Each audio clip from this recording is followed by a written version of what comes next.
Now, in recent times, we've seen the price of WA wines drop. Now, the quality is still outstanding, which makes the consumer the real winner. But what's the reason for this situation? Christy Mollica finds out. Australia's ability to produce consistently outstanding wines at internationally competitive prices saw its industry boom during the mid-90s when it grew from being worth $50 million to a staggering $2.5 billion. However, in recent years, producers have seen this growth slow. But what does that really mean? The situation means that Australia's wine producers have found themselves in the midst of a wine glut with an oversupply of wine and grapes. President of the WA Wine Association and owner of Faber Vineyard, John Griffiths, shed some light on the situation. We grow a lot of grapes in Australia, and we've grown a lot over the last 10 years, particularly in WA, mainly because we were doing so well, and a lot of people decided to invest in the industry, and that was good to a point, but now we've invested and invested and invested to the point where we actually make more than we can sell.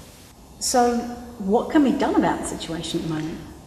Well, there's two things. We either sell more or we make less. So both are occurring. I think some people who invested in the industry have found out it wasn't as viable as they thought, or it was a lot harder work than they thought. So some of those people are leaving the industry. The wineries are working collaboratively and also working with the state government to develop new markets. Particularly the Chinese market is a very big opportunity for West Australian wine. So it is true that some wineries are having to close down? Oh, I think definitely there's some vineyards going out of production, and the assumption is that they're the vineyards that are more marginal, or the vineyards that aren't producing the high quality grapes that West Australian winemakers need. And some wineries are doing it pretty tough. I guess they're the ones who perhaps haven't been able to find the routes to market that they need, the distributors, the agents in export countries and so on.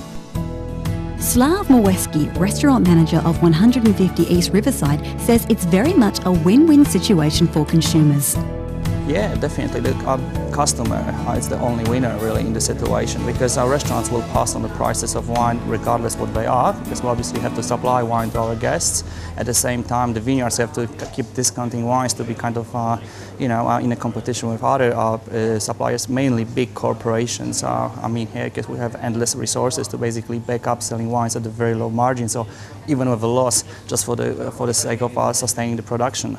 So how has the situation impacted on you in your role as restaurant manager here? I mean, I personally think that the situation, it's a win-win situation for a person like myself or other people who love buying and drinking wine, basically because we have a wide range of wines at very low prices, which all the vineyards are offloading and trying to sell. So obviously the access to wines, some of them, previously known as wines of top shelf shelf, at the moment are sold at the prices which are, accessible and approachable to our average punter.